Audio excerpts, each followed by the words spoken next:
I think our parents are alive, thank God, and I think I have a generally good relationship with my parents. I had more fights or disagreements with my mom than my dad. However, in fact, then I know that then I used to think that my mom was too was just stressing me unnecessarily. However, when we got married, especially when we had her first baby, I realized there are a number of things that I didn't understand. I could understand why she did the things she did because when we had a baby, it wasn't easy. It wasn't easy, and for their generation, we knew better or we know better. However, in that generation, there are so many things that they didn't have, they were not privy to as it relates to resources, books, learnings, and all. So they were just. So I guess growing up till we got married, it was. But when we got married, then I understood more why they were the way they were and they acted the way they were doing or they did then. So I know we will still talk about your parents, but when it comes to my parents, but my mom was, when it comes to our relationship, she gave you a tougher time more than. Yeah, she didn't want me to marry. What did I say?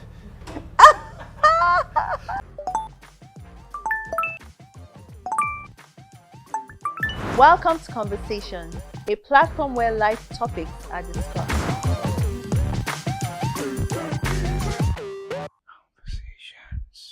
There are certain children that when you spank them, it doesn't make any meaning. However, so for us, I think what we did, what we tried to do, of course we're not perfect, so we made mistakes too as well. However, at a level of the certain age group or years for our children, I don't think you spank beyond a certain age, because it's now you're just wasting your energy in that sense, because the child may not adapt at a particular age. Some kids will need to be spoken to, instructed, and maybe some things are withdrawn as a form of punishment rather than the spanks at a particular age. However, I realized that, so like I remember when one of our daughters was younger, so it depends on personalities too, because I know that we have a blend. We have 4 daughters and we have a blend of, of temperaments amongst all of them. But there was one of our daughters that I think she was about maybe 3 or so, or 4 at the time, and she did something one day, and their dad spanked her, and she didn't cry. And he really, really spanked her. Even me, I was shaking. And he spanked, and she didn't cry, and I was scared. I was like, what kind of dumb girl is this? And I called her. Now, do you understand why daddy spanked you? And she said she didn't understand that. Daddy asked her a question. Daddy asked her why she did what she did, and she said she did it. She doesn't think she was wrong, and even though he spanked her, but when he spoke to her, even at that age, when he talked to her, that's when the tears came.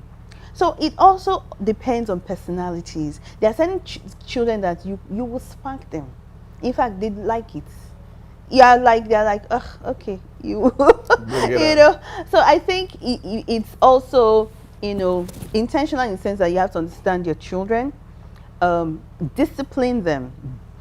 We were having this conversation just last week, and I realized that for certain parents or homes, the way you discipline a child compared to another child also affects. Yeah. Because especially for guys, boys, so if a dad is going to spank a son because he did something wrong, and as opposed to the daughter, so they spank the boy for maybe he made a mistake, he broke something or did something, and then the sister does something similar, and they pamper her. Kind of.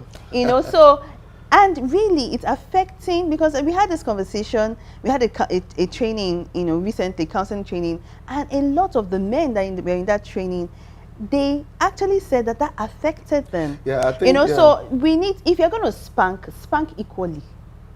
If you're going to instruct equally. If you're going to overlook equally. Don't spank one and now leave the other because this one is more gragra. Excuse me. I think it's still the same. This thing about understanding people. Yeah. Dwelling with people according to knowledge. Understanding them, whether your child or children or even your friends, would help us to build people rather than destroy them. I mean, thank God if not, maybe I'll be doing spanking more than talking. Okay, but I realize that when you talk to a child, in fact, you ask the child, do you know what you have done wrong? And sometimes they explain why they've gotten things wrong or what they've done wrong, and you just leave them because she understands that, don't do it again. Of course, some of them will still do it again. Why did you do it again? I don't know, Daddy. You know, but at least understanding makes a difference. When we're growing up, sometimes you know what you did wrong, but you don't know the details. So they just spank you and you find that you're not really getting better for that. There's something that also would help our kids is respecting them. Especially as they grow. One of the mistakes we make is we try to talk to a 16-year-old because they grew up in your hands, you know. You saw them grow 1 year, 3 years, 5, 6, 7, and then now this person is 16. Yeah. And then you take them for granted and now talk to that 16-year-old child like he or she was still 5 or 6. You might not get the best of vibes. So let's respect our kids even as they mature. We have daughters. I mean, well, maybe it made me a bit lazy. I hadn't bathed them, you understand? Just to respect them, their bodies, and things like that. So let's not say, it's my child, I know her. Who is he? Some men have lost their teenage sons like that. The guy is already 17, and you're talking to him like he's 5 years old. Hey, Tokpe, come here. The way you used to talk to him at 4. And when he hears Tokpe, he says, who is shouting like a goat? He doesn't say it out. You know, that kind of thing. And you wonder why the child is moving away from the dad. I think you should respect him too and be his friend, you know. So these are areas that we're all growing up to. I mean, one thing that helped me to respect my own parents is when I became a parent myself. Yeah. I realized the kind of work they've done. Man, I humble. Well, and the thing is, the Bible is really. But I know you mentioned honor our parents, and that same, phrase chapter talks about fathers provoke not your children. You know, so it's balanced. If you're going to discipline your children, don't do it in anger. If you have to spank, even if you have to spank, don't spank in anger. The passion of the moment. Calm down, so that they don't equate because when you're spanking, when we spank, there's a look, there's an outlook on your face, there's a way you carry out that discipline, and when you do it that way, it's like an anchor. They just know, the way, if you are that passionate and spanking me, that means I did something terrible, and then they anchor that, and it never leaves them. But if you have to spank them, let them know that if you do this, these are the consequences, and they just know that I deserve to be spanked, because you have laid down those rules rather than just doing it from the passion of the moment because of what they did. I will pray for them. Okay, maybe that would be an added counsel, praying for them. Anyone you pray for, you get closer to the person, okay? So when you pray for your children, I want to say pray, don't just say, Father, pray for our children. Mention their names one by one, and you get closer to them in the spirit and the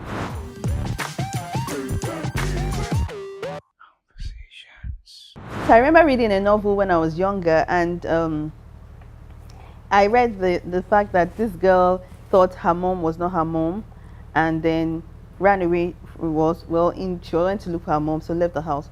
So I read, and then I was younger, I used to have a lot of issues with my mom. Oh goodness. So I remember that there was a box where my parents would keep our certificates, birth certificates and all. So I went looking, I said, my mom cannot be my mom. So I said, my real mom, I'm sure that the document is in this box. That maybe when I search for it, I will know my real mom. I will know my real mom. And another, I just play back, I remember there was a day I came back from secondary school. I wasn't meant to, they're doing census that period. So they didn't tell us to leave school, but it was an opportunity for us to leave. So I didn't tell, normally when I had to go home, I would have written a letter that, Mommy, I'm coming, my dad was always traveling. So I just came home. And I met the house empty. My mom had gone to meet my dad in the north because it was an opportunity for her to to bond. So I forced her because I was back. I was the only one home. She had to come back, and she was so upset with me. So she picked me up from my aunt's place, and I will never forget because of the anger. She was like, I came to spoil her her honeymoon. My box, I brought my box and everything on Oshodi Road. She told me, carry it on your head. Oh God! She was just walking ahead of me, like I'm not her daughter. I saw her just walking ahead, and she was like, "Yeah, better before." I was like, "Oh God, what did I just do?" Wow. Oh my gosh! I went to grammar school, so I was in the same school with my younger sister, and then we didn't have money at home. So all the monies they give us is always, there's this word management.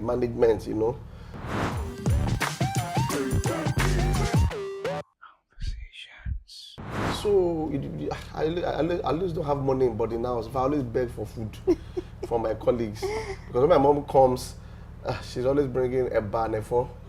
And eba, what's eba in English? Eba, okay. And efo, and that efo, there's no protein inside. So one day, my brother's friend came from London.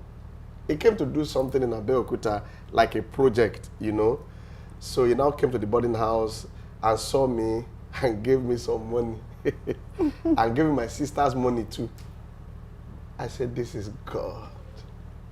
I spent everything. I enjoyed everything because it was like we spoke like pals. Your brother's friend. How are you doing? High school. Oh, take this money. The money he gave, your parents will give you for a whole year. I spent everything. I'd forgotten. And I got home. Unknown to me, he went to visit my parents. I told them. I don't know what entered him. It's unfair. It's bad. Oh my God. He now told them, I mentioned the amount.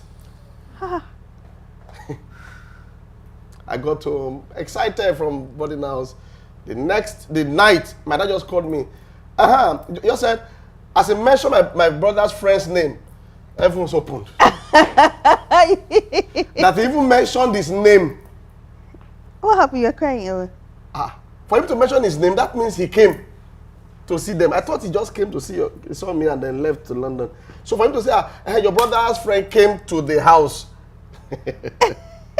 You already knew. And now said, asked me, where is the money they gave you? Jesus is Lord. Amen. I won't go beyond that.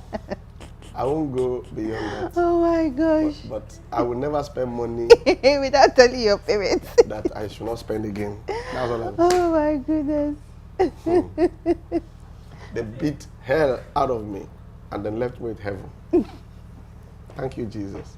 But that helped me not to be, even in ministry, to even spend church money, I'm scared. There's something that parenting does that builds a child.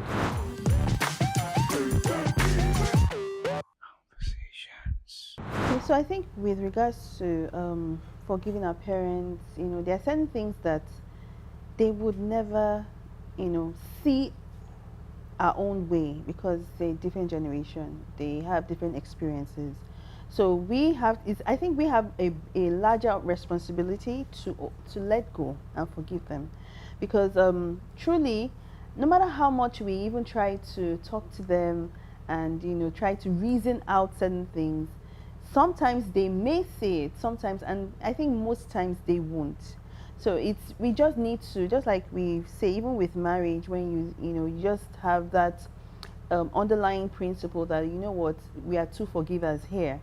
So because that they have hurt you, sometimes the hurts are quite intense, run deep.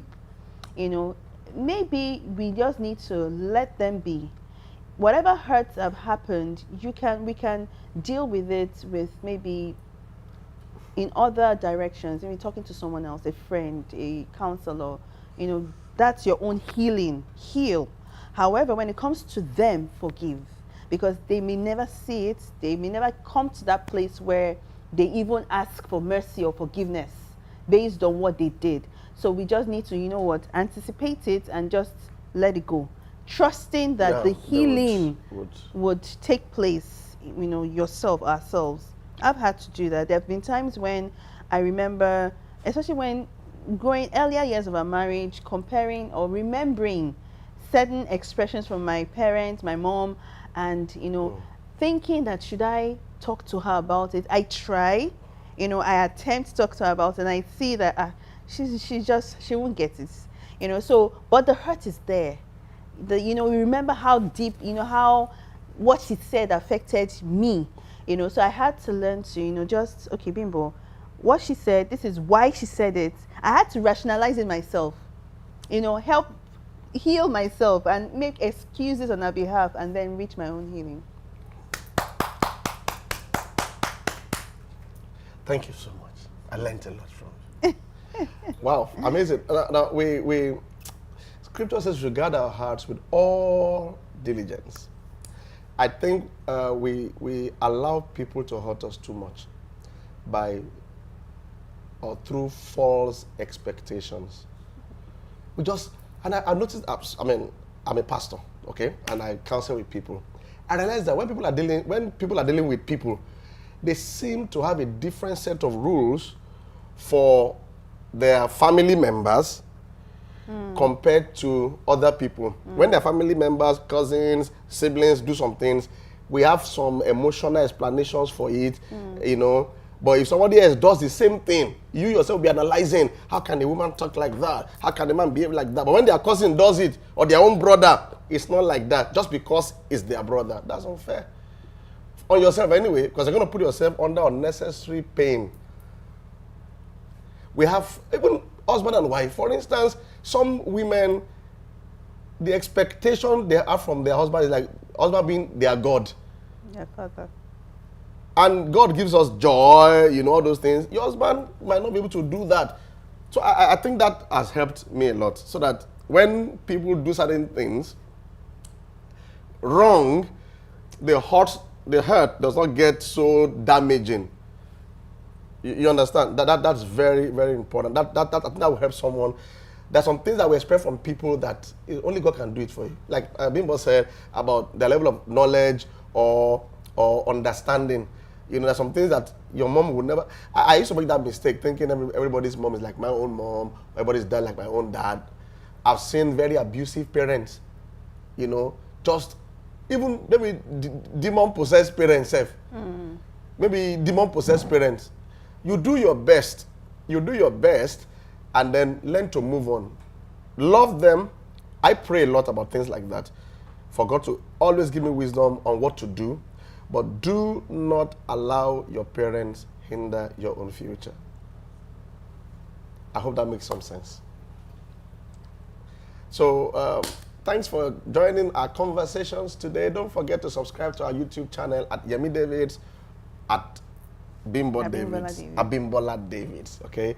And you want to rewatch, is it rewatch they call it? Yeah. Other episodes. I think you enjoy it. The wiser you are. Enjoy your week.